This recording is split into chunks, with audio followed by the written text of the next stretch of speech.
Bienvenidos a Comunidad Cristiana Ciudad de Dios. Y Efesios capítulo 2, versículos 19 al 22. Es la continuidad de lo que en este día hemos de estar edificando. El modelo apostólico para la iglesia. Efesios capítulo 2, versículos 19 al 22, un pasaje muy conocido, plantea lo siguiente.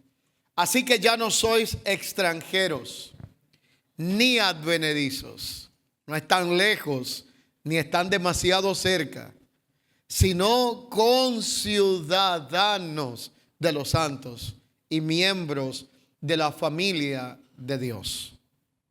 Pero esa familia tiene un fundamento en la edificación. Hemos sido edificados sobre el fundamento, y ahora no solo habla de lo apostólico, sino de lo profético. Apóstoles y profetas, siendo la principal piedra del ángulo, Jesucristo mismo, en quien todo el edificio bien coordinado va creciendo para ser un templo santo en el Señor, en quien vosotros también juntamente edificados para morada en el Espíritu, estamos siéndolo. Así que edificados sobre el fundamento de apóstoles y profetas, siendo la principal piedra del ángulo Jesucristo, quiero reiterar, vosotros también estamos siendo edificados para morada de Dios en el Espíritu, volviendo al diseño original para su iglesia, el modelo apostólico. Hablábamos de cómo en nuestra generación ese llamado o mal llamado éxito ministerial suele medirse por parámetros visibles. Y esto evidencia la naturaleza que gobierna nuestra vida. Un hombre natural vivirá por lo que sus ojos ven, voy a reiterar. Un hombre carnal, y hay ministros carnales, hay líderes carnales, hay creyentes carnales, que conocieron al Señor, pero son más gobernados por la carne que por el Espíritu, y la inmadurez que la madurez. El carnal va a vivir siendo gobernado por lo que su alma siente, por el sentimiento pasajero, temporal, o lo que almáticamente se pueda conocer como un suministro o como una línea de alimentación a sus sentidos emocionales. Y el espiritual vivirá por lo que Dios ha establecido en la palabra de su gracia, por la legalidad de su palabra. Pero esta generación nuestra, que se ha dejado seducir tanto por los logros visibles y mide la edificación por lo visible, celebra cosas que no tienen nada que ver con lo que se llama el modelo apostólico y el propósito de la edificación de la iglesia. Celebra grandes auditorios, multitudes, plataformas, estadísticas, presupuestos. Celebra influencia mediática en quien arrastra más seguidores. Sin embargo, cuando examinamos las Escrituras, descubrimos que Dios nunca ha evaluado su obra en función de estas cosas, y mucho menos con los mismos criterios que los hombres evalúan el resultado de lo edificado. Mientras el hombre mira lo externo, Dios examina lo interno del corazón. Mientras el hombre cuenta asistencia, Dios pesa el corazón de quienes asisten y la comunión que gobierna su espíritu.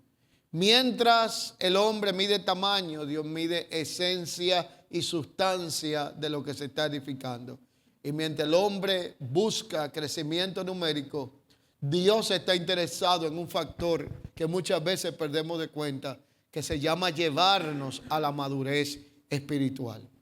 La madurez espiritual no es una opción individual, es un asunto que está ligado como un requisito indispensable del hijo corporativo. Mientras yo creo, o alguien cree, o puede creer en un momento que la madurez es una opción complementaria, Dios está interesado en que sea un requisito indispensable para el hijo corporativo. Porque no puede haber administración de herencia ni acceso a la máxima expresión del propósito si no hay madurez espiritual.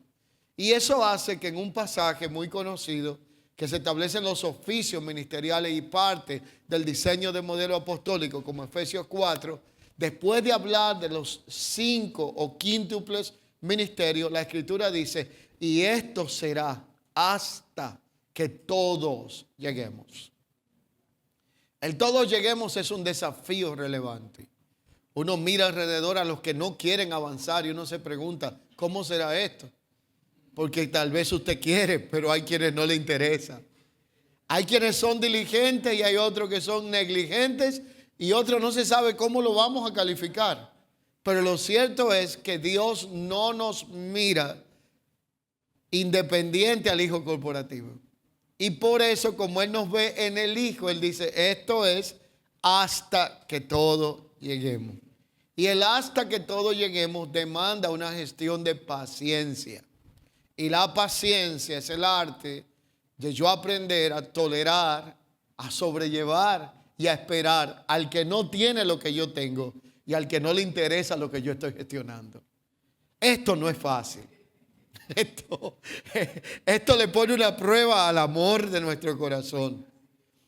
El nuestro no es suficiente. Entonces el amor de Dios y de Cristo es derramado en nuestros corazones para que cuando de nosotros se acaba y queramos operar en la justicia humana con esos que no quieren avanzar, el amor que Dios ha derramado en nuestros corazones hace que lo veamos de otra manera y le tengamos la paciencia. Pero esta realidad de que hasta que todos lleguemos a esa estatura, al Hijo maduro, perfecto, el teleios, que es Cristo, el estándar, el metrón de la iglesia, es un desafío que todos nosotros vamos a tener que enfrentar.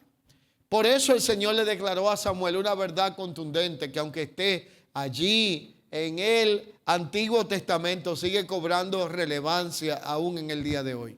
Primer libro de Samuel, capítulo 16, versículo 7. Porque el Señor no mira lo que mira el hombre. El hombre ve lo que está delante de sus ojos, sobre todo el natural. Pero el Señor mira el corazón del hombre. Y esto nos debe llevar a muchas preguntas formuladas con intencionalidad. La primera de ellas es, ¿qué clase de personas estamos formando con el modelo que estamos reproduciendo? ¿Qué es lo que estamos formando, forjando? ¿O qué tipo de creyente es el que estamos edificando con la forma con que estamos ejerciendo o reproduciendo el modelo que se nos ha encomendado? No cuántos asisten a las reuniones dominicales, sino cuántos están siendo transformados a la imagen de Cristo. ¿Cómo podemos medir o evaluar cuántas personas se están reproduciendo como genuinos discípulos capaces de llevar la cruz y no de buscar un protagonismo, un bien personal o un propósito por el cual se acercaron al Evangelio? Una cantidad de personas se acercó al Evangelio, no ha tenido una experiencia de transformación, pero anda detrás de una meta a alcanzar en el Evangelio, alguna realización que no la tuvo fuera del Evangelio, algún objetivo, alguna forma de escalar a algo que probablemente no lo encontró ahí fuera. Cabe resaltar que esta experiencia la vamos a tener muy a menudo. Y allí es donde debemos de empezar a medir la eficacia de aquello que en realidad estamos edificando. Y es que el modelo apostólico no nació en una sala de conferencia. No nació en una estrategia organizacional. Este modelo apostólico nació en el corazón de Dios desde antes de la fundación del mundo. Y fue revelado plenamente por medio de la persona de Jesucristo. Por eso a través de Cristo recibimos claridad, el velo de nuestro entendimiento es rodado. Y como yo decía al inicio y lo hemos enseñado, lo enseña continuamente el apóstol Tamo, se enseñan en las escuelas apostólicas, esa palabra apostolicidad o apostólico no aparece en el Antiguo Testamento, no porque no tuviera vigencia desde la eternidad. Era que el velo no se nos había rodado.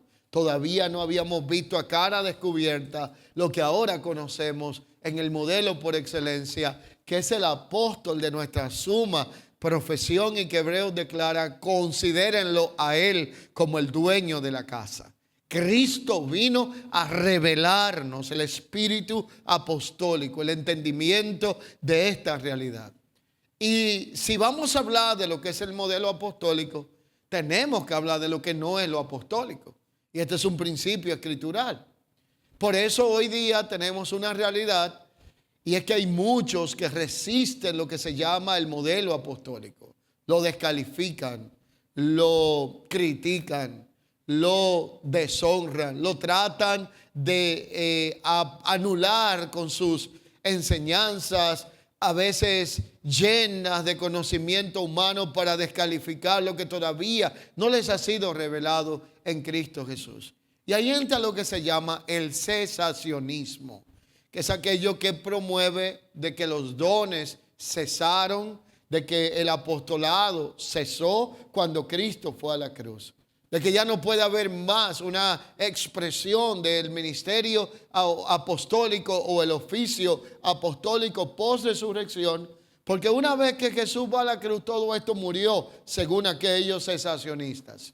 Y esa realidad tenemos que conocerla para no ser presa de argumentos que tratan de distorsionar lo que en realidad nosotros representamos y creemos. Pero no obstante, también ha habido modelos erróneos y confusiones. El misionero no es un apóstol. El hecho de que una persona plante cantidad de iglesias no le da una asignación y un oficio apostólico, porque puede tener una distorsión en cuanto a la revelación del Hijo de Dios Cristo y al modelo de edificación de la iglesia.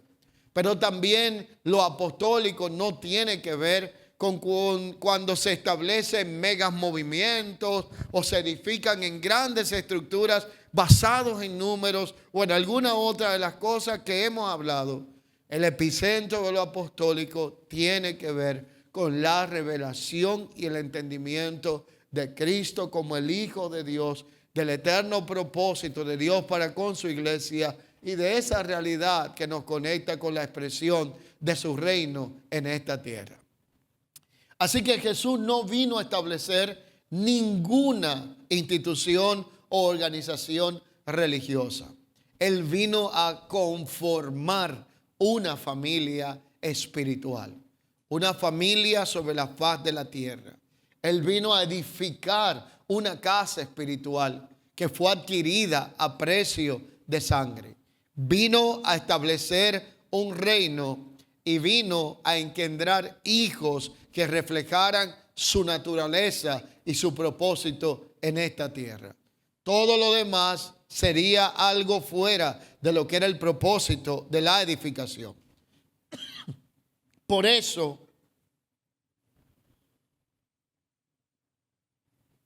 durante 3 años y medio, el Señor no concentró esfuerzos en construir edificios, recaudar recursos, crear algún tipo de estructura, sino que se dedicó a formar hombres, formó a 12 y esos 12 transformaron el mundo. Eso implica que el modelo apostólico de Cristo nunca tuvo como prioridad la acumulación en ningún aspecto ministerial, sino la reproducción del propósito. No vino a acumular creyentes en un lugar, no vino a acumular congregaciones y casas de fe en una denominación, no vino a acumular recursos en una cuenta de bancos, sino que vino a reproducir el propósito que le había sido confiado. Y allí es donde se dedicó a formar 12 hombres para que esos 12 transformaran el mundo. Por medio de una transformación integral. Esa transformación tenía que ver con la predicación del evangelio, con la difusión del mensaje del reino de Dios. Y será enseñado este mensaje del reino en todas las naciones. Entonces vendrá el fin. presenta al fin no como un evento escatológico, sino como una persona que vendrá y retornará para cumplimiento del propósito pleno. Pero la antesala es la difusión del mensaje del evangelio del reino. La pregunta entonces debe de ser: ¿cuál es el evangelio al que hoy masivamente estamos expuestos? Existe el mensaje del evangelio del reino, está el mensaje del evangelio de los hombres, está el mensaje del evangelio de la cruz y está el mensaje integral de un evangelio del reino que produce una transformación desde adentro hacia afuera. El modelo apostólico nunca estuvo enfocado en retener personas, sino enviarlas al cumplimiento del propósito pleno. No buscó consumidores religiosos, sino discípulos y hijos comprometidos. Y nunca se centró en programas, sino en procesos de transformación. Y hoy más que nunca necesitamos intencionalmente formularnos algunas preguntas para ver qué tanto se parece el modelo que estamos desarrollando al modelo que en realidad Cristo vino a establecer por medio de un ministerio de 3 años y medio sobre la faz de la tierra, pero que hoy, 2000 años después, sigue dando frutos que nadie puede detener. La primera de estas que debemos de formularlo estamos edificando según el patrón y el modelo del cielo, o lo estamos haciendo según las tendencias de la tierra. Es posible que estamos teniendo actividad, pero no se esté expresando la vida del Hijo en medio de la actividad que estamos sosteniendo. Es posible que vamos a estar teniendo programas, pero una carencia de presencia de Dios en aquello que hacemos. Es posible que veamos multitudes sin identidad de hijos que solamente sirven para estadísticas y para manejar números de cuán grandes y lejos hemos llegado en el evangelio. Y es posible que estemos viendo continuamente movimientos sin transformación y, lo peor de todo, estructuras carentes de la vida de Cristo. Una congregación puede verse exitosa desde afuera, delante de los hombres, y tener un fracaso delante de Dios. Y un ejemplo bíblico es el caso de lo que vemos en la iglesia de la Odisea. Fíjese cuál era la frase hacia la iglesia de la Odisea. Ella decía: soy rica, me he enriquecido y de ninguna cosa tengo necesidad. Usted ha oído esta expresión, ¿verdad? En la Biblia. Y el Señor le decía: tú eres pobre, desdichada, y necesitas comprar de mí oro refinado que tiene que ver con pureza. Mientras la iglesia sentía que era rica y no necesitaba nada, Dios la veía pobre y necesitaba de todo. Pero mientras tanto, en el escenario diferente o opuesto, encontramos una iglesia referencial llamada la de Macedonia, que hemos hablado de ella. Macedonia era una región que agrupaba varias congregaciones. Y Macedonia era pequeña en número, pero poderosa en Dios en algunos aspectos. El primero se llamaba la generosidad.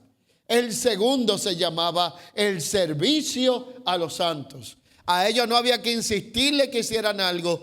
Ellos insistían en que le permitieran participar del servicio a los santos en Jerusalén, porque ellos entendían que desde aún de su pobreza y de su insignificante tamaño e impacto social en su momento, ellos tenían una riqueza por dentro que no se podía medir en número, que no se podía medir en estructura, que no se podía medir como los de la Odisea, que se sentía que lo tenían todo realizado, y ellos entendían que la riqueza de ellos era tener a Cristo habitando dentro de sus vidas, el propósito de la salvación que le había sido confiado y el gobierno del Espíritu que en ellos había traído las riquezas espirituales de gloria que no eran capaces de consumirlas ellos solo de forma egoísta, sino que andaban procurando tenido la oportunidad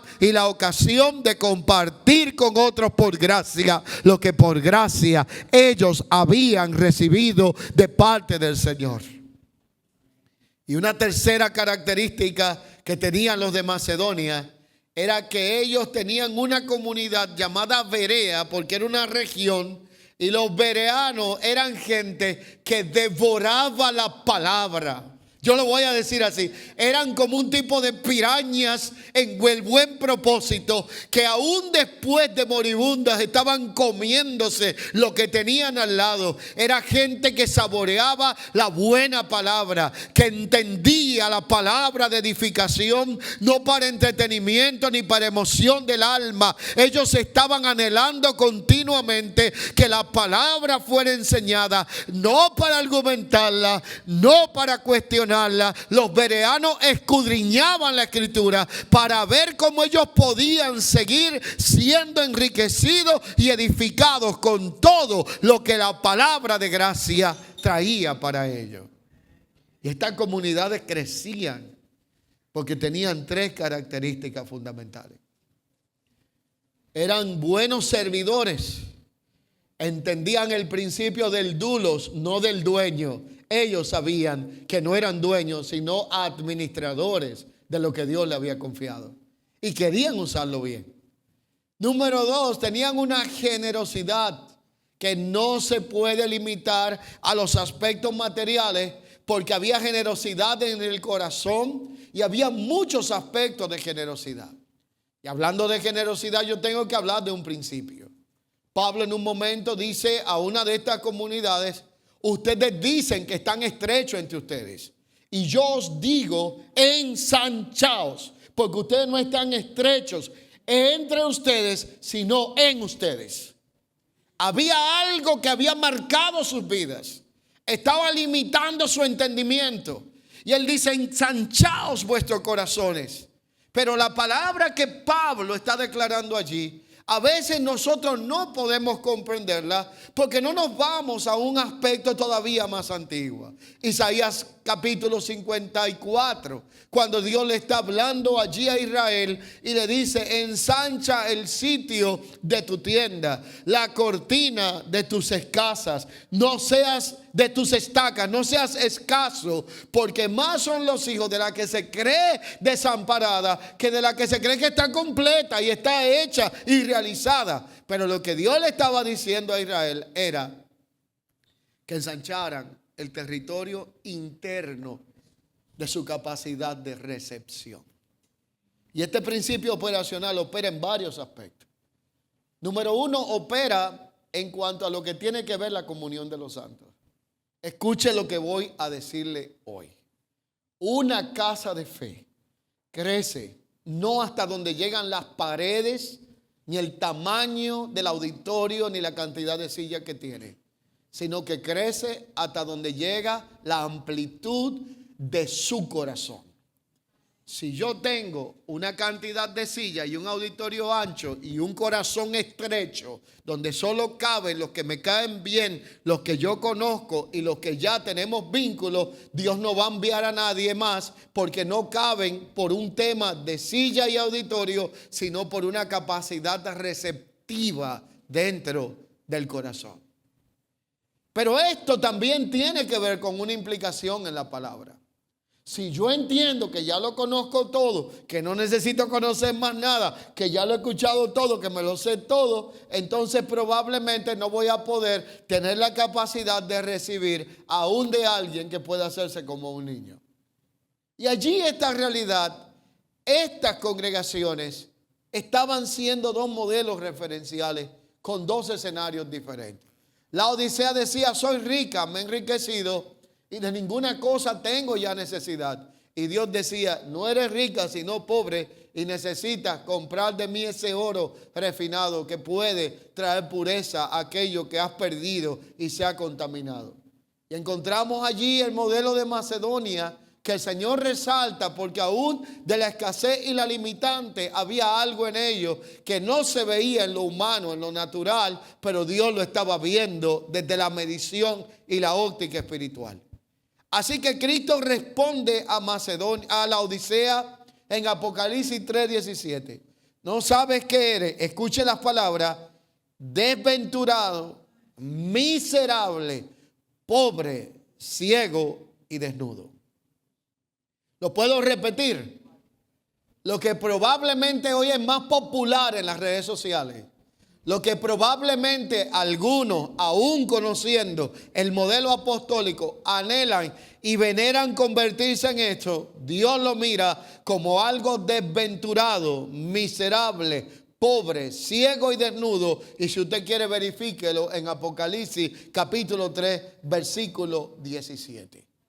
Tenían una apariencia de victoria y de éxito, pero carecían de sustancia espiritual de Cristo y de modelo referencial apostólico, como otras comunidades pequeñas la tenían, aunque no eran atractivas a los ojos del hombre natural que se lleva de lo que ve sus ojos y no de la legalidad de lo que Dios ha dicho. Y esa realidad, esa apariencia que tenía aquella iglesia de aquel momento, es tipo de lo que es una distorsión de un modelo correcto apostólico. Aquellos tenían todo esto, pero carecían de otros aspectos muy relevantes. Carecían de sustancia espiritual. Y el modelo apostólico trae a nosotros una impronta y una demanda de retornarnos al fundamento que es Cristo y preguntarnos algunos aspectos intencionales, de los cuales yo quiero que tomemos 4 detalles o preguntas intencionales de autoevaluación a realizarnos continuamente, no en una ocasión, sino de manera continua. La primera, ¿está siendo Cristo formado en las personas que me rodean como casa de fe? ¿Qué tanto está siendo Cristo formado? ¿Cómo lo estamos formando? En realidad nos preocupa más lo que es la formación de Cristo en su carácter y naturaleza en las personas que nos rodean o que se congregan, o hay otras cosas que han desplazado esa prioridad. La segunda pregunta de 5, ¿estamos produciendo hijos maduros o creyentes dependientes de nosotros? Es una pregunta muy intencional que me la he hecho yo también muchas veces. Cuando buscan consejería, cuando buscan oración, cuando solicitan ayudas continuas de programas que tienen que ver con ayudas socioespirituales, que no es tan mala, ni la consejería, ni la oración, ni ninguna de estas, pero hasta donde estamos subvencionando algo y no lo estamos enseñando a ellos ser productores de propósito, sino a codepender de lo que nosotros le podemos suministrar. Por eso la segunda pregunta es, ¿estamos produciendo, nos estamos multiplicando en hijos maduros o creyentes dependientes? La tercera pregunta intencional es, ¿estamos edificando sobre la palabra o estamos edificando sobre sistemas humanistas? Cuarta pregunta,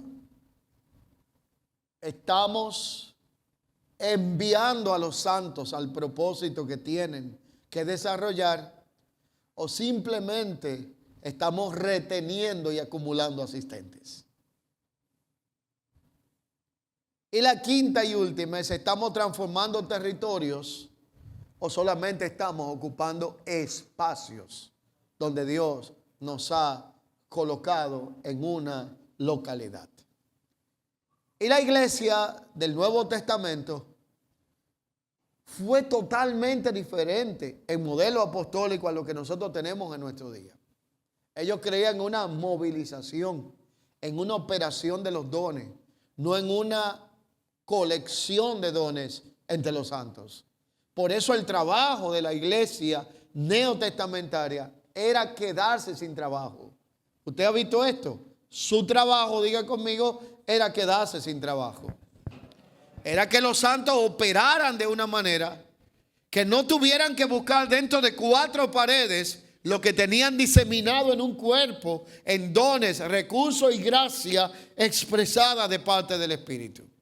Por eso era muy diferente al modelo que conocemos hoy en día. Quiero recitarle o describirle un poquito cómo era lo que pasaba con ellos. Impactaron ciudades completas sin tener templos grandes. Eso era impresionante. No podían reunirse en lugares multitudinarios, aunque eran muchos, no estoy diciendo que no, porque con un solo mensaje de Pedro, ¿cuántos se convirtieron? 2. Y después con el segundo mensaje, 3,000. Y al tercer mensaje ya eran 5,000. ¿Qué templo los podía tener? Sin embargo, al no tener templo, que no es malo tampoco, ellos fueron operacionalmente funcionales y transformaron ciudades.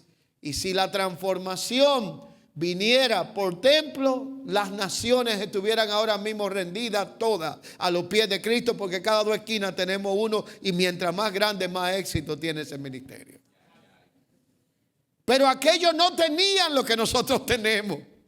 Y nosotros no nos hemos dado cuenta que hemos ido sustituyendo lo que ellos tenían. ¿Qué era lo que ellos tenían? Era la expresión de la vida que les había sido impartida en el Hijo. Ellos no tenían plataformas digitales como la tenemos hoy en día. No tenían recursos abundantes financieros como lo tenemos hoy en día para hacer muchísimas cosas, y no tenían reconocimiento político ni público, porque el sistema los aborrecía, los llevaba al foso de los leones y los llevaba al punto hasta de convertirlo en hogueras vivientes por causa del evangelio. Pero yo quiero decirle algo provocativo en esta hora y digno de reflexión. Escuche bien conmigo: mientras más los oprimían, más se multiplicaban. Mientras más le hacían la guerra, más se reproducían, y mientras más se levantaban en su contra, más de Cristo era formado en una generación. Y por esa razón la iglesia post-resurrección, con un modelo genuino apostólico, se convirtió en una iglesia indestructible. Lo que tenían era algo mucho más poderoso. Tenían a Cristo como fundamento, tenían el Espíritu Santo como guía y la palabra como autoridad absoluta, donde allí no se edificaba en el yo creo, ni yo pienso, ni se me ocurrió, ni alguien me dijo, sino escrito está lo que Dios ha declarado por medio de la palabra de su gracia. Cristo como fundamento, el Espíritu Santo como guía y la palabra de Dios como autoridad absoluta se constituían en los 3 elementos poderosos presentes en la iglesia en medio de una cultura apostólica que tenemos que volver a recuperar. Cristo como fundamento, lo reitero una vez más, el Espíritu Santo de Dios, el Espíritu Eterno como guía, quien podía guiar sus pasos, y podían ellos decir que eran guiados por el Espíritu, porque eran gente que escuchaba la voz del Espíritu y la palabra como una autoridad absoluta en su andar y su caminar. Y la iglesia se convirtió en una fuerza imparable. Por eso esta realidad es una invitación a que nosotros también evaluemos, a la luz de un modelo apostólico genuino con sustento escritural, en qué punto nos desviamos y qué cosas tenemos que volver a considerar, así como consideramos al apóstol de nuestra profesión, que es Cristo Jesús. Y esa realidad hace que todo lo que no esté fundamentado en Cristo, tarde o temprano, corra riesgo de ser removido. Pero aquello que ha sido edificado conforme al diseño de Dios también tiene garantía de que permanecerá para siempre. Por eso en el pensamiento humano la eficacia de un ministerio se mide por lo que se ve. Y en el pensamiento eterno la eficacia y fructificación de un ministerio se define en aquello que no es visible. en aquello que opera desde adentro hacia afuera, en el poder que actúa en nosotros, en el fundamento que gobierna nuestras vidas y en la realidad de la riqueza, de la gloria que han sido depositadas en los santos. Y esa realidad hace que una medición humana no pase el estándar divino. Una casa de fe puede ser grande en número y débil espiritualmente hablando. Y una casa de fe puede ser pequeña en número, insignificante ante los ojos de la religión y del sistema, y poderosa en Dios, y hacer temblar el reino de las tinieblas y establecer el reino de Dios donde quiera que Dios la haya colocado. Fíjese que Dios no mide como mide el hombre y no evalúa como evalúa el hombre. Pero aquí vienen varias pruebas, como dejé en la enseñanza anterior, a las que vamos a ser sometidas en la edificación. Les hablé de aquello que medía la consistencia de las columnas del cemento que se iba a colocar para saber si una estructura resistiría un movimiento fuerte. Y la primera prueba a la que usted y yo seremos sometidos se llama la prueba de la sustancia. Allí es donde se mide tamaño versus fortaleza. La sustancia habla de la calidad espiritual real del creyente y no de la cantidad. Todos nosotros sabemos, los que pastoreamos casas de fe, que tenemos personas que se congregan, pero no con todos podemos contar.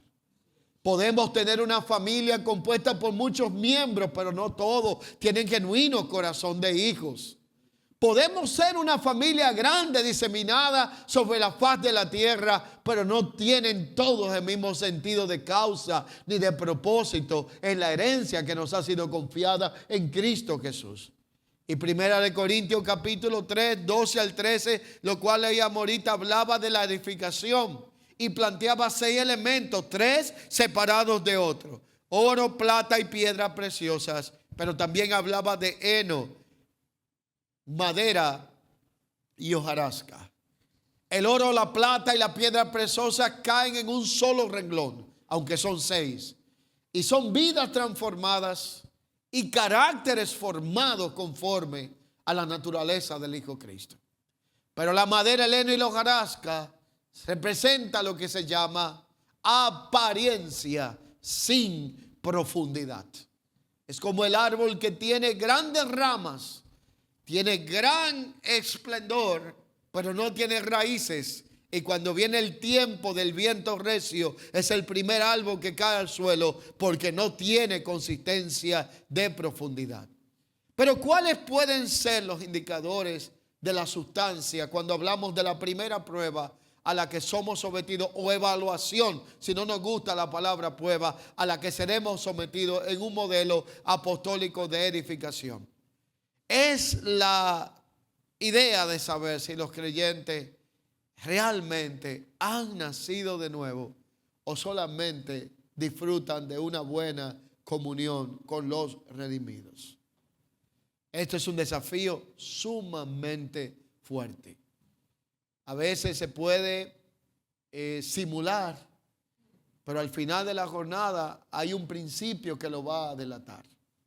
Jesús dijo algo profundamente poderoso en palabras prácticas y sencillas. Él dijo: por sus frutos los conoceréis.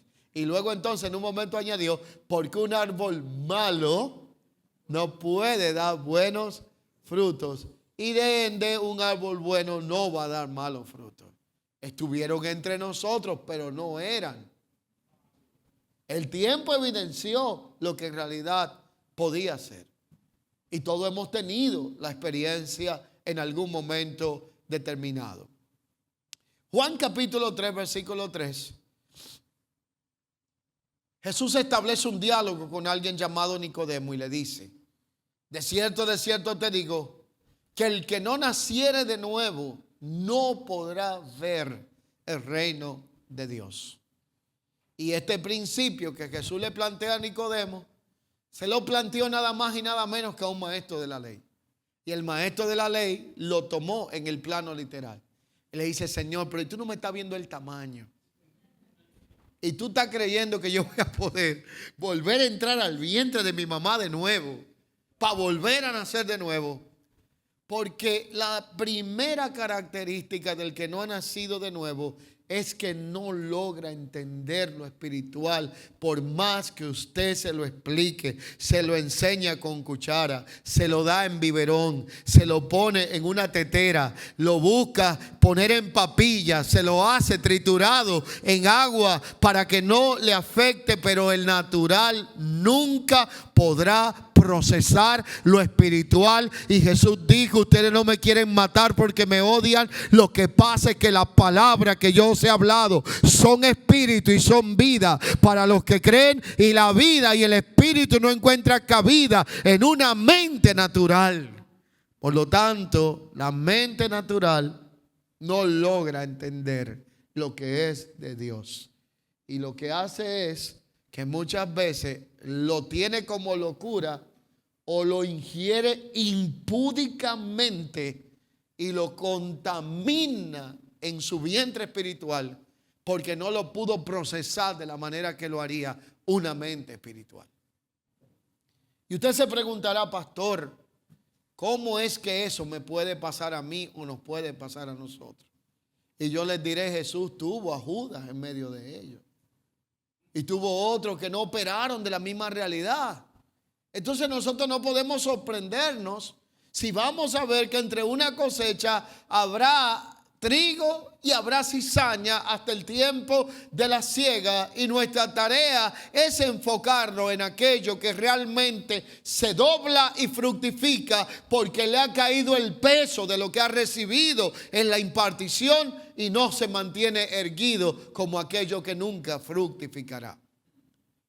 Así que la pregunta aquí es: ¿son maduros o dependientes? Dile al que está a tu lado, los que nos rodean. Ay, esto es serio, esta pregunta. ¿Son maduros o dependientes? A ver, esto es una autoevaluación que yo no se la propondría a usted si no lo hubiese hecho primero. Y déjeme decirle que cuando la hice, en algún momento tuve que detenerme, porque me encontré en procesos donde yo no estaba contribuyendo a madurez, sino a codependencia inconscientemente, creyendo que lo estaba haciendo bien. Así que usted no sería el primero en salir con una tremenda sorpresa, porque le está hablando uno que ya pasó por la autoevaluación y la sigo haciendo. Ahora, usted quiere ver cómo hacerla según la palabra. Voy a invitarle a que usted tome este texto y entonces lo convierta en un termómetro y vara de medición. Hebreos capítulo 5, versículo 12 al versículo 14. Porque debiendo ya ser maestros después de tanto tiempo, tenéis necesidad de que se os vuelva a enseñar cuáles son los primeros rudimentos de la palabra de Dios. Y habéis llegado a ser tales que tenéis necesidad de leche y no de alimento sólido. Y todo aquel que participa de la leche después de tanto tiempo es inexperto en la palabra de justicia, porque es niño. Pero el alimento sólido es para los que han alcanzado madurez, y para los que por el uso, diga conmigo, uso, tienen los sentidos ejercitados en el discernimiento del bien y del mal. La segunda pregunta a esta prueba de la sustancia es: ¿son hijos, dile al que está a tu lado, o actúan como esclavos? El parámetro de evaluación lo plantea aquí Pablo en Romanos 8, 14 al 15. Porque todos los que son guiados por el Espíritu de Dios, óigame bien, usted no está descalificando a nadie, ni lo está calificando. La palabra está dándole la calificación. Todos los que son guiados por el Espíritu de Dios, estos son hijos de Dios, pues no habéis recibido el espíritu de esclavitud para estar otra vez en temor, sino que haber recibido el espíritu de adopción por el cual clamamos, Abba, Padre. Por eso Dios está buscando gente que le encarne y le reproduzca. Esto es lo que se llama un discipulado apostólico y de reino que no vive para sí, sino para reproducir la vida del Hijo que carga dentro, que es Cristo en nosotros, la esperanza de gloria, y ese Hijo corporativo capaz de llevar a muchos hijos a la gloria. Y la segunda prueba que va a definir ese modelo que estamos estableciendo, si es apostólico o no, se llama la prueba de la unicidad. Y es que unicidad no tiene que ver, aunque se parezca, con uniformidad. Vamos a definir algunos breves conceptos. Unión es una conexión sin transformación interna. Usted puede estar unido sin tener transformación interna y ser fieles a esa unidad que los agrupa para lograr un propósito. Y cuando el propósito se logra, si te vi, no te conozco. Uniformidad es el resultado de igualdad entre todos los integrantes, ya sea por presión o por sistema. Usted puede tener una uniformidad con muchos y no necesariamente tener unidad. Y unidad es diversidad alineada en propósito. Por eso la unidad puede ser circunstancial, puede tener diversidad, pero se alinea en un propósito aunque haya diversidad. Pero la unicidad es cuando hay unidad en el propósito, en la doctrina y en el carácter. Y esto no se encuentra todos los días, ni se produce de la noche a la mañana. Conlleva tiempo de formación, conlleva corrección, de manera que el padre al que ama, disciplina, azota al que recibe por hijo para formar lo que en el presente no parece causa de gozo, porque ninguna disciplina parece causa de gozo en el presente, pero luego produce frutos apacibles que pueden traer esta realidad. Y esa prueba es de la unicidad o de la uniformidad a la unicidad en el propósito. Efesios 4 del 3 al 6 lo presenta y cita una palabra relevante: solícitos en guardar la unidad del Espíritu. Por eso Dios no quiere clones, sino que quiere hijos únicos operando en el propósito. Y Primera de Corintios 12:12 lo plantea diciendo: muchos miembros, pero un solo cuerpo, expresando un solo propósito. Y esa unidad verdaderamente nace del Espíritu y no de la uniformidad. La tercera prueba dentro del diseño para ver si tenemos una evaluación consistente y estamos modificando un modelo apostólico se llama la prueba cristocéntrica. Es Cristo versus institucionalidad. Y esta es desafiante, porque un verdadero modelo apostólico tiene que ser cristocéntrico. Una iglesia cristocéntrica tiene a Cristo como el centro, el mensaje, el modelo y la meta. Voy a repetirlo. Una iglesia cristocéntrica tiene siempre estas cuatro características. Cristo es el centro y el todo en todos. El mensaje es el modelo, pero también es la meta a donde nosotros debemos de llegar. Y Colosenses 1:8 lo presenta como la cabeza del cuerpo, que es la iglesia. Así que Gálatas 4:19, Pablo plantea cuál era la meta de la edificación. Y era hasta que Cristo fuera formado en vosotros. Pero tenemos una advertencia. Y es que una iglesia centrada en sí mismo no va a atender estas demandas. Medirá su eficacia por lo que ya hemos hablado: asistencias, números. Perdería el enfoque del propósito eterno. Y el verdadero modelo apostólico no consiste en nada de eso, sino en algo tan sencillo, pero tan profundo, y es parecerse cada vez más a Cristo. ¿Qué tanto nos estamos pareciendo a Cristo?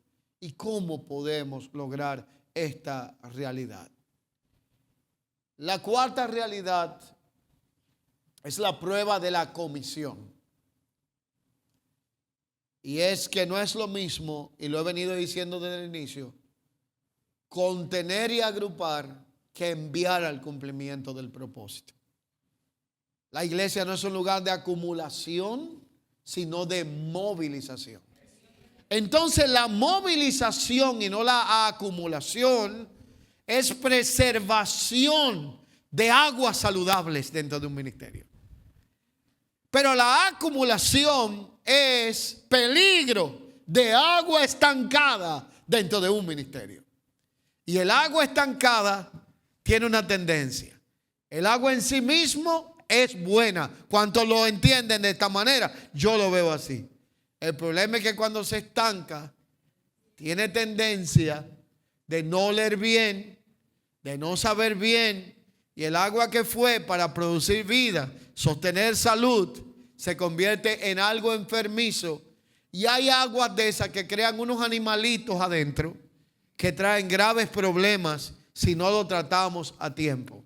Pero la movilización hace que las aguas se mantengan saludables y que fluyan corrientes de vida desde una casa de fe. Y eso es parte de la visión que tuvo Ezequiel en el libro profético que lleva su nombre, cuando vio las aguas fluyendo debajo del santuario.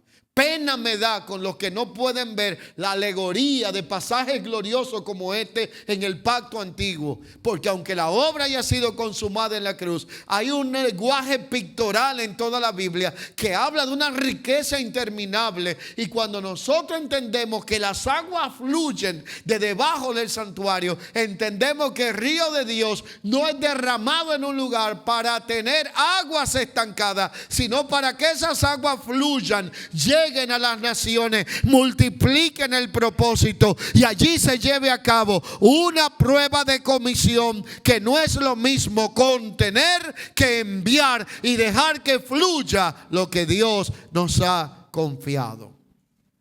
Esto se llama movilización. Esa movilización está volviendo a hacer falta en el cuerpo de Cristo. Yo no estoy diciendo movimiento sin propósito, porque movimiento sin propósito es activismo y nos lleva a la falsa ilusión de que tenemos avance, y donde quiera que hay movimiento no necesariamente hay garantía de que estamos avanzando, porque Israel pasó 40 años en movimiento y no pasó de un lugar que le llevaba 17 días. Entonces movimiento no significa avance. Pero movilización cargada de propósito y de intención trae una expansión poderosa y maneja lo que se llama el movimiento de aguas saludables dentro de lo que es el cuerpo de Cristo. Ahí es que Mateo 28 le pone nombre, apellido y acta de nacimiento a este principio. Mateo 28, 19 al 20. Por lo tanto, id y haced discípulos a todas las naciones, bautizándoles en el nombre del Padre, del Hijo y del Espíritu Santo, enseñándoles que guarden todas las cosas que os he mandado. Y aquí yo estoy con vosotros todos los días hasta el fin del mundo. Amén. Por eso Dios, por medio de Cristo, nunca, escuche bien, usted puede estudiar los evangelios, nunca llamó a las personas. Jesús nunca llamó a las personas solo para estar, sino para estar y después ir, que son dos cosas diferentes. Estuvieron con Él, es estar, y luego los envió para que echaran fuera demonios, para que predicaran el evangelio, para que sanaran enfermos, para que hicieran algo con su vida. Porque el que no encuentra oficio termina en un mal oficio. Por eso tenemos demasiadas personas entrometiéndose en lo que no deben, inquietando al que no deben de inquietar, y provocando que su agua estancada interna intoxique una parte del cuerpo, porque no quisieron dejarse trasvasar y se convirtieron en una torta no volteada. Y en algún momento tenemos que aprender la prueba de la movilidad para poder evaluar cuando estas cosas nos están afectando desde adentro hacia afuera. Hay cosas que no le está produciendo un ataque de las tinieblas externo, sino los falsos hermanos que dentro del cuerpo están estancados y sus aguas dejaron de ser aguas saludables para convertirse en aguas putrefactas que están intoxicando y envenenando la vida de otros. Entonces, ¿cómo manejamos esto de una manera preventiva? Cuando nosotros somos intencionales y le buscamos oficio al que no lo tiene. El que no lo quiere, ya eso es otro problema. Pero el trabajo de un líder entendido en el modelo apostólico es buscarle trabajo al que no lo tiene. Oiga, qué trabajo más interesante. Por el Espíritu. Me explico, ¿no?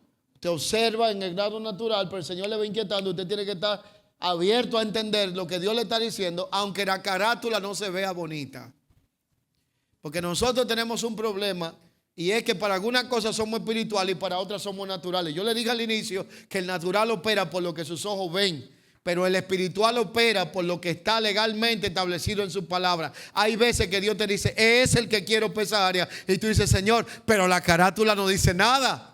Y Dios te dice, pero yo estoy viendo el contenido que tú no estás viendo. Por lo tanto, mientras tú ves la carátula, yo estoy viendo el contenido. A David le fue dicho, está descalificado, porque no vieron la estatura que tenía Saúl. Pero Dios dijo, el Señor no mira lo que mira el hombre. Y de las cosas y de las personas que menos usted considera, Dios puede hacer algo poderoso, porque Dios toma lo débil, lo vil y lo menospreciado de este mundo, y si no está equipado, Él lo equipa para avergonzar a los que se cree equipado, y a los fuertes y a los sabios. La tarea tuya y mía solo es obedecer, para que esos instrumentos débiles se conviertan en armas de guerra poderosa en la mano del Señor, y el propósito pueda ser manifestado. Pero tenemos que empezar a observar con los ojos de un liderazgo entendido lo que es la realidad de aquellos que necesitan ser movilizados dentro del cuerpo. Porque a veces estamos haciéndole una guerra espiritual al diablo allá afuera, y el problema lo tenemos con las aguas estancadas que tenemos adentro. Y necesitamos que el Señor nos ayude. Nosotros necesitamos que Dios nos ayude. Yo reconozco que a medida que vamos creciendo como congregaciones, llega un momento que nuestro mayor desafío es cómo ocupamos, en el buen sentido, a los santos para que no estén ociosos en la tarea y puedan dar por gracia lo que por gracia han recibido. Y esto conlleva tiempo, discernimiento, pero lo que más conlleva son dos elementos de lo que en estos días se nos habló allá en Santiago. Se llama fe y paciencia. Porque usted tiene a veces que creer en personas que ellos mismos no creen en ellos. Oiga lo que le estoy diciendo. Entonces usted necesita tanta fe para creer que esa persona lo va a lograr, y esa persona misma no cree que él lo va a lograr, porque usted lo está viendo a través del Espíritu y de la gracia. Y Jesús envió a 12. Pablo movilizó a Timoteo y a Tito. Esto se llama modelo apostólico. Por eso un padre espiritual tiene que llevar a una familia por 4 etapas dentro del modelo. La primera, identificar lo que Dios llama. Los padres en el plano natural somos los primeros en darnos cuenta de vocaciones que tienen nuestros hijos, que nuestros hijos a veces ni han descubierto. Usted tiene un hijo que le dice que quiere ser mecánico, y usted te está dando cuenta que de mecánico no tiene absolutamente nada. Un ejemplo, ¿verdad? Tiene otra que te dice quiero hacer esta cosa, y tú como papá te le llevas por un tiempo para no llevarle a la contraria, y el tiempo revela que la vocación era otra, porque uno no elige una carrera, sino que define y descubre cuál es la vocación que tiene. La vocación no se elige, sino que se descubre. Pero hay personas que no pueden descubrirla y alguien tiene que ayudarlo. Entonces lo primero se llama, como padre espiritual, la identificación del llamado. No quiere decir que usted va a andar repartiendo llamados, ni diciéndole a gente que lo llamaron de un lado que no era. Sin embargo, es ayudarle y contribuir con la identificación de ver en otros lo que ellos mismos no están viendo ni en el espejo cuando se levantan. Lo segundo, la formación. Un padre espiritual identifica llamado, forma, y después que forma, activa. Yo sé que esta palabra ha sido muy mal usada, pero es legal. Porque la activación implica que aquello para lo que usted lo preparó, ahora tiene que darle la confianza de que se equivoque, de que cometa errores, pero de que lo haga por lo menos. Porque no lo va a equipar para tenerlo en un museo de santos. Tiene que activarlo en el propósito. Echarlo a andar aunque se caiga, resbale, se esté ahogando, pero tiene que entrar al agua para que entienda para qué fue formado, llamado y equipado. Y luego, entonces, lo cuarto es que un padre espiritual envía a la realización del propósito. Y esto no es fácil. A veces yo voy por lugares y me encuentro personas que están siendo de tremenda bendición. Y le he dicho la siguiente palabra. Nos pasa como padres. Yo voy a naciones que encuentro personas que se mueven, ciudades, y le digo, ¿cuánto te extrañamos? Pero no puedo detenerlos. Porque el propósito de Dios es mayor que lo que yo pueda tener en el amor humano egoísta. Tengo personas que vienen continuamente a decirme, me voy a otra nación, me voy a mudar de ciudad, voy a ir a otro lugar. Y le digo, te amamos, pero no podemos operar con egoísmo para detenerte. El propósito se tiene que realizar y manifestar en nuestra vida. Pastor Joel decía ahorita algo que se le zafó aquí. Nuestros hijos crecen y nosotros quisiéramos humanamente, porque lo amamos, tenerlo todo el tiempo con nosotros. Pero un día nosotros nos fuimos y un día ellos se tendrán que ir. Y si nosotros no hubiésemos detectados con violencia, no estuviéramos donde estamos. Pero si alguien no es detectado con violencia, no podrá tampoco cumplir la realización del propósito. Hay veces que Dios permite situaciones que en el momento no la entendemos y después aprendemos a darle gracias al Señor por ella. Juan 20:21 dice, como me envió el Padre, así también yo os envío a vosotros. Bueno, y como yo sé que el tiempo avanza y esta vez no me lo anunciaron, entonces yo quisiera avanzar rapidito en algunas de las demás pruebas al modelo que vamos a tener que enfrentar. La prueba interna versus la externa. Siempre el modelo será probado desde adentro y desde afuera. Pero Dios trabaja desde adentro hacia afuera. Y las tinieblas atacan desde afuera hacia adentro. Así que el reino de Dios está dentro de vosotros, porque ahí es donde Dios trabaja primero. Lucas 17:21. Saúl operaba desde afuera hacia adentro, por eso vivió en apariencia. Y David desde adentro hacia afuera, por eso Dios vio su corazón. En el Salmo 51:10 dice el salmista, cree en mí, oh Dios, un corazón limpio. Y usted puede hacer lo correcto afuera, pero con un corazón incorrecto adentro. Y esto es lo que Dios al final va a medir y va a evaluar. Por eso en Mateo 23:27 le habló al sistema de su momento. Y dijo, ay de vosotros, escribas y fariseos hipócritas, porque sois semejante a los sepulcros blanqueados, que por fuera a la verdad se mostrarán hermosos, mas por dentro estarán llenos de huesos muertos y de toda inmundicia. Esto implica prueba interna versus externa. La próxima prueba a la que será sometido el modelo apostólico es la prueba de las fortalezas, lo que es la transformación integral. Esa transformación integral no debe de ser solamente de aspectos estéticos visibles, sino de asuntos que tienen que ver con nuestro entendimiento y con nuestras emociones y con nuestro carácter. Por eso cuando hablamos de la prueba de las fortalezas, la fortaleza hay que identificarla en su justa medida. Estructuras mentales, espirituales y hasta culturales contrarias a Dios.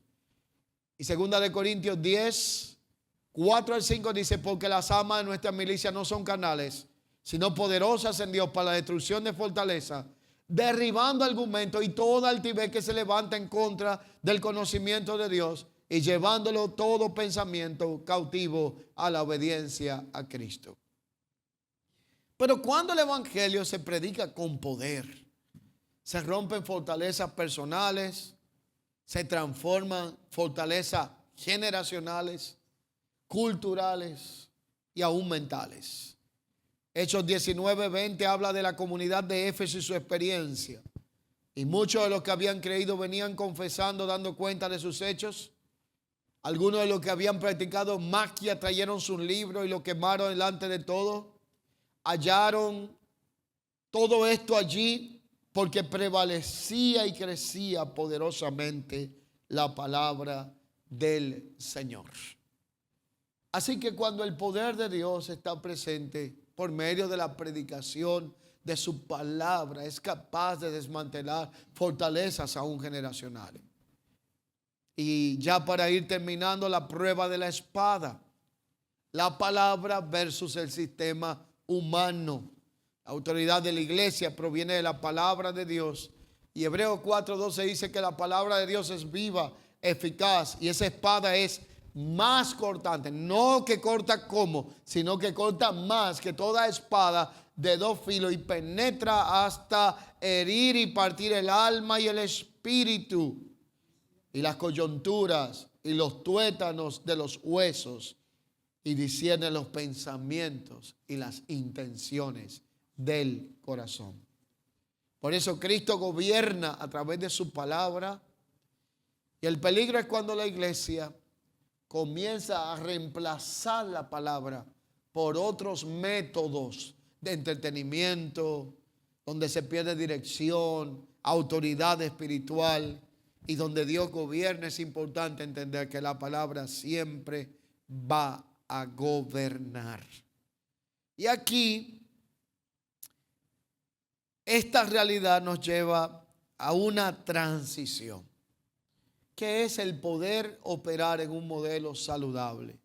Una iglesia saludable, donde hay movilización, activa dones, desarrolla talentos, moviliza personas.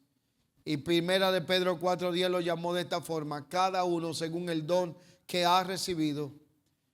O habían discípulos, pescadores de peces que fueron convertidos en pescadores de hombres, cobradores de impuestos, médicos como Lucas, que escribió el evangelio que lleva su nombre con una prolijidad tal que fue el que recogió los detalles más precisos que no recogieron los otros por la capacidad intelectual que tenía.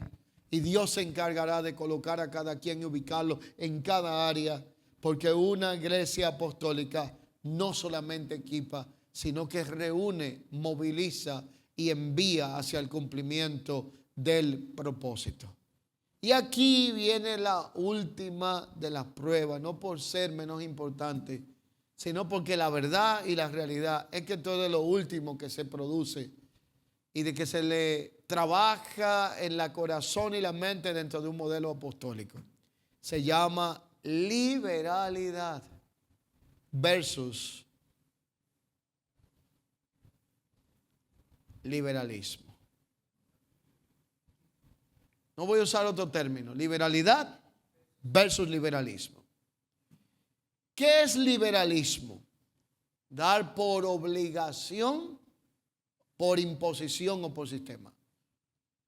Y como vemos, la liberalidad o la libertad que opera en la liberalidad es dar con generosidad de un corazón entendido y desprendido. Por eso 2 Corintios 9:7 dice que Dios da ama al dador alegre. Y la iglesia madura da con sacrificio, pero también da más allá de lo requerido. Ahora usted dirá: pastor, ¿Y qué tiene que ver esto con un modelo apostólico? Ahí es que hay tela por donde cortar en lo apostólico. Porque cuando usted observa la iglesia del primer siglo, esa iglesia entendía que no era nada propio suyo lo que tenían, y por eso fueron ensanchados por el Señor y sacudieron el mundo de su tiempo, porque ellos no tenían compromiso con un objetivo en común, sino con una causa eterna. Y ellos estaban vendidos a la causa eterna. Segunda de Corintios 9:7 dice que Dios ama al dador alegre. Por lo tanto, en segunda de Corintios 8:3-5, aquí sale a relucir una iglesia con un verdadero modelo apostólico. Y dice de la siguiente manera, segunda de Corintios 8:3-5, pues doy testimonio de que con agrado han dado conforme a sus fuerzas y aún más allá de sus fuerzas, pidiéndonos con mucho ruego que le concediésemos el privilegio de participar de este servicio para los santos. Y esto no como lo esperábamos, sino que asimismo se dieron primeramente al Señor y luego se dieron a nosotros por voluntad de Dios. Estaba diciendo, ¿quién? Pablo. Llegó un momento que ellos no tenían más nada material que dar y se daban ellos mismos en gratitud al Señor. ¿Y esta cómo se llamó? La iglesia de Macedonia. Le insto a que lo estudie, un modelo muy bonito, muy puro, apostólico. Y esta iglesia tenía características. En la pobreza abundaron en generosidad. Mire, aquí yo me detengo un segundo. Cualquiera da de lo que le sobra. En la abundancia cualquiera es fiel, porque usted nada más tiene que hacer un giro y no le va a hacer falta. Pero Macedonia era fiel en la pobreza y en la necesidad. Y esto evidenció la generosidad de su corazón. De manera que Pablo lo reconoció y aplicó este principio a uno que es sumamente apostólico. Y es que la verdadera generosidad solo nace cuando un corazón se ha rendido al Señor. Por eso una iglesia verdaderamente apostólica edifica estableciendo a Cristo como fundamento, tiene sustancia espiritual, vive en unicidad de la verdad, está centrada en Cristo, forma y envía discípulos. Estoy recitando todas las áreas en las que podemos ser probados en el modelo. Transforma vidas y ciudades, pero opera bajo la unción del Espíritu y entiende lo que se llama la liberalidad. Y la liberalidad es aquella que en un momento tiene que ser evaluada en medio nuestro. Para ello hay que evaluar el corazón, para ello hay que examinarnos nosotros mismos, volver al patrón del cielo, entender que asimismo, como Moisés recibió una advertencia cuando construía el tabernáculo y se le dijo, mira, haz todas las cosas conforme al diseño que te fue mostrado en el monte, Hebreos 8:5, de la misma manera Dios ha sido celoso de su diseño. Él no busca sustitutos, Él no bendice imitaciones, no respalda modelos nutridos con la sabiduría humana.